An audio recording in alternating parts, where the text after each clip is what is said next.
गुरुदेव महाराज की जय। परम राध्या श्री जगत जननी माता जी की जय। सच्चिदानंद भगवान की जय। संत समाज की जय। भक्त और भगवान की जय।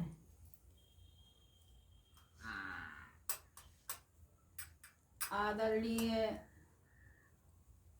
पूजनीय गुरु महाराज, सभी बहन भाइयों, बड़ी खुशी की बात है कि आज सत्संग की गंगा में गोता हम सभी लगा रहे हैं, क्योंकि सत्संग जो होता है चलता फिरता प्रयागराज होता है।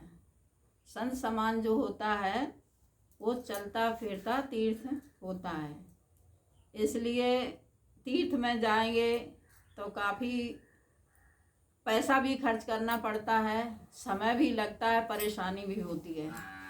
इसलिए गुरु महाराज की असीम कृपा है कि आज ये सुरान में किसके इतने उज्जवल भाग हैं जो ये यहाँ हंस कुटी का निर्माण हुआ गुरु महाराज की कृपा से। और यहाँ भक्त लोग भी बड़े प्रेमी सज्जन लोग आराम से अच्छे से सत्संग सुनने के लिए उत्सुक रहते हैं। और यहाँ आज किसी कारणवश बाई जी नहीं आए, वैसे बाई जी आते हैं और हम लोग तो संत समाज का सत्संग सुनते हैं। आज मैं गुरु महाराज की कृपा से थोड़ा सा उनकी जो भी कृपा होगी हम आप सभी के सामने अपने सत्संग प्रवचन आपको सुनाएंगे। बोलिए सच्चिदानंद भगवान की जय।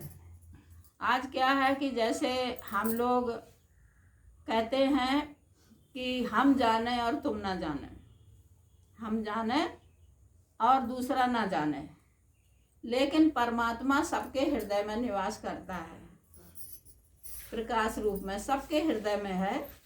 उसी के लिए कहा है कि सिया राम में सब जग जानी, करहु प्राण प्रणाम जोर जुग पानी।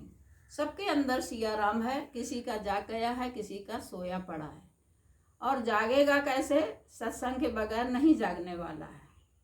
जैसे रामायण में कहा है कि प्रथम भगत संतन कर संगा और दूसर रत मम कथा प्रसंगा। पहले संतों का साथ करो और कथा का प्रसंग सुनो, और उस बताए मार्ग पर भी चलना पड़ता है, तभी हम लोगों को फायदा होता है।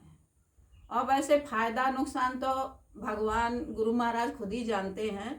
क्यों जानते हैं? कि कर्मों के अनुसार। जैसे गीता जी में भी कहा है, जैसा कर्म करोगे वैसा फल देगा भगवान। ये है गीता का ज्ञान। कर्म ही पूजा है। और ये हम कर्म जो करते हैं, सबसे बड़ा अपना उद्देश्य है कर्म इसलिए करते हैं कि जैसे हम अपने खेती में अनाज पैदा नहीं करेंगे तो खाएंगे क्या। और खाना इसलिए है कि आत्मा शरीर में ही रहती है और हम खाना खाते हैं। हम लोग तो शरीर पोषण के लिए खाना खाते हैं, और कोई खाना खाता है तो खाना खाने के लिए खाता है, मतलब जीने के लिए खाता है। और कोई खाता है कि भगवान का ये आत्मा जो हमारा शरीर बना रहेगा स्वच्छ और स्वस्थ, तो हमारा परमात्मा हमारे अंदर भी खुश रहेगा और आराम से उसको सत्संग में मन लगेगा। इसीलिए शरीर के पोषण के लिए सब कुछ पैदा करना भी ज़रूरी है। सब्जी है ना, गाय भैंस भी पालना है, खेती करना है, सब कुछ करना पड़ेगा। क्योंकि आत्मा चींटी से लेके हाथी तक सभी के अंदर हृदय में विराजमान है। इसलिए आपको ये पोषण और ये कर्म बहुत ज़रूरी है। और हम लोग कहते हैं, जैसे हमने शुरू में कहा था कि हम जाने और कोई ना जाने। ऐसे ही एक बार क्या हुआ कि एक दो बच्चे थे, एक गुरु महाराज के दो शिष्य थे। तो एक शिष्य ने कहा, गुरु महाराज ने कहा शिष्य से कि हम तुम्हें मच्छर देते हैं दोनों को एक एक, और तुम ऐसी जगह मार के लाना कोई देख ना पाए। तो एक तो था ज्ञानी शिष्य और एक था अज्ञानी शिष्य। और वो जो अज्ञानी था वो हमेशा गुरु महाराज से कहता था कि तुम हमें नहीं चाहते हो, हमको कम चाहते हो और ये दूसरे को आप ज़्यादा चाहते हो, इसका कारण क्या है। तभी गुरु महाराज ने फिर मच्छर वाली बात कही उनसे कि हम एक एक मच्छर देते हैं दोनों को, और ऐसी जगह मार के लाना जो कोई देखता ना हो। तब जाके फिर वो बच्चे थे जो दोनों शिष्य थे गुरु महाराज के, वो गए मच्छर लेके। तो एक जो अज्ञानी था वो गया और मसल के लेके आ गया, और जो अज्ञानी था वो मार के ले आया, और जो ज्ञानी था वो आराम से पोले से लेके गया और वापस लेके आ गया गुरु महाराज के पास। और वो उसने मार दिया, बोला जो अज्ञानी था, बोला गुरु महाराज कोई नहीं देख रहा हो तो हम देखो आए गए मार के ले आए। उसने सोचा कि बड़े हमने अच्छा काम करो और अच्छा काम किया हमने, और किसी ने नहीं जान पाई। तो गुरु महाराज बोले देखो यही तो तुम्हारी अज्ञानता है कि तुमने कहा कि कोई नहीं देख रहा था, लेकिन तुम तो देख रहे थे। हमने तो दिया था कि कोई ना देखे ऐसी जगह मार के लिया, और तुम खुद देख रहे थे। तुम्हारे अंदर जो बैठा है परमात्मा वो देख रहा है, और हाँ वो देख रहा है। और क्या है कि हम कितना भी कैसा भी काम कर लें अच्छा या बुरा, लेकिन हमको खुद पता रहता है कि हमने झूठ भले ही किसी से बोल दें कि हमने ये नहीं किया, लेकिन जो अंदर बैठा है वो सभी को जानता है कि तुमने क्या किया है। तो ये क्या है कि अपने कर्मों के अनुसार सबसे बड़ा कर्म है। जैसे गीता जी में कह दिया है, पहले भी हमने बताया कि जैसा कर्म करोगे वैसा फल देगा भगवान, ये है गीता का ज्ञान। तो कर्मों के अनुसार कर्म, अच्छा कर्म करते हुए अपना कार्य सुचार करते रहें। और सत्संग बहुत जरूरी है अपनी आत्मा के कल्याण के लिए, क्योंकि अंत मता सो गतः, कृष्ण भगवान ने यही कहा, अंत समय जो मति होगी वही गति मिलेगी।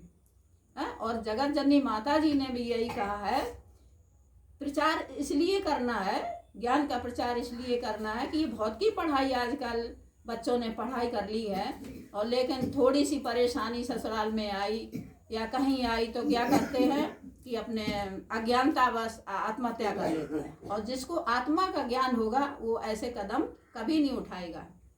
इसीलिए ज्ञान का प्रचार बहुत जरूरी है।